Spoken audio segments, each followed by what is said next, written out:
Hi, today we're going to be talking about the LED replacement for fluorescent light bulbs. I have one here on the bench, and it turns out there has to be about 3 pieces to this to make the whole thing work. There's actually the LEDs down here, and they're on a printed circuit board, and then there's a power supply for those. There's a high frequency transformer and some transistors and some filtering so that when you plug this in, this high frequency doesn't go back on the line. This is exactly the same size as a standard fluorescent light bulb.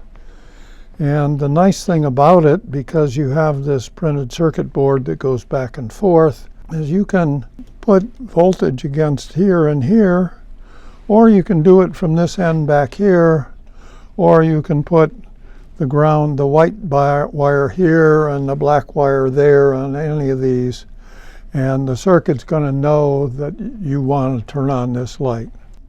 I want to talk about the little power supply that takes the 110 volt or 240 volts AC. It has to first rectify it, and right in the front here are two little the rectifiers. The first thing is you have to change this AC voltage into DC, so that happens down here right in the front end. And then you have to filter it and make it smooth DC. Then the idea is by having a very high frequency transformer, it can be very small. Transformers become more and more efficient at higher and higher frequencies as far as the size goes.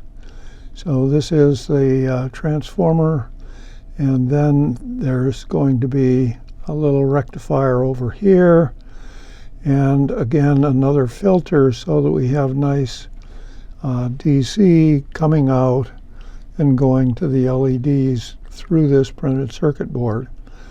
You can see that there are actually 4 circuits going through here. These 2 white ones are going to the LEDs, and this red and blue is coming from the far end of the tube.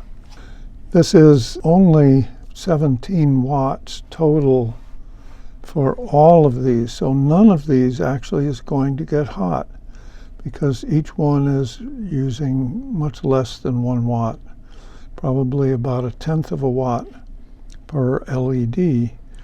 But you add up all of that light and it becomes equivalent to 32 watt fluorescent light. What the LEDs allow is you can use any material you'd like to make this tube.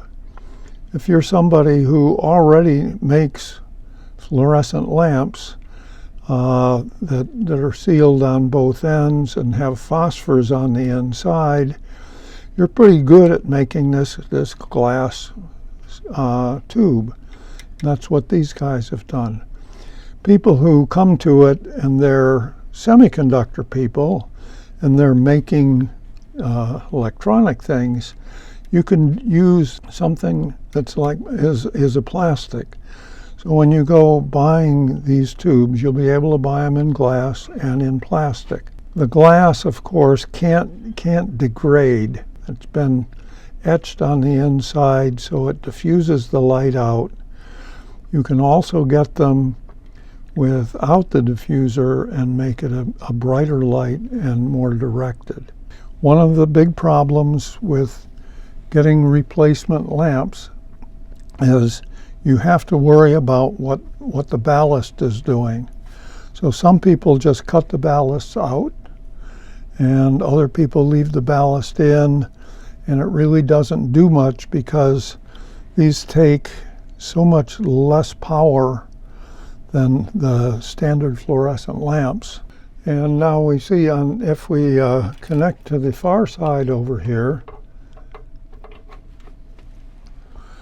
and so you can, no matter how you would plug this in, if one of the sockets had power to it, you would have power to the lamp and the light.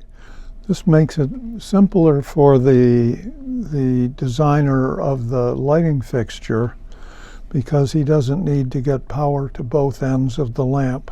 You can have just a single tube pointing straight up, and that whole tube would be lit. So you can think about what the flexibility in the design of fixtures when you have LED lights and you only need to be able to get to one end of them.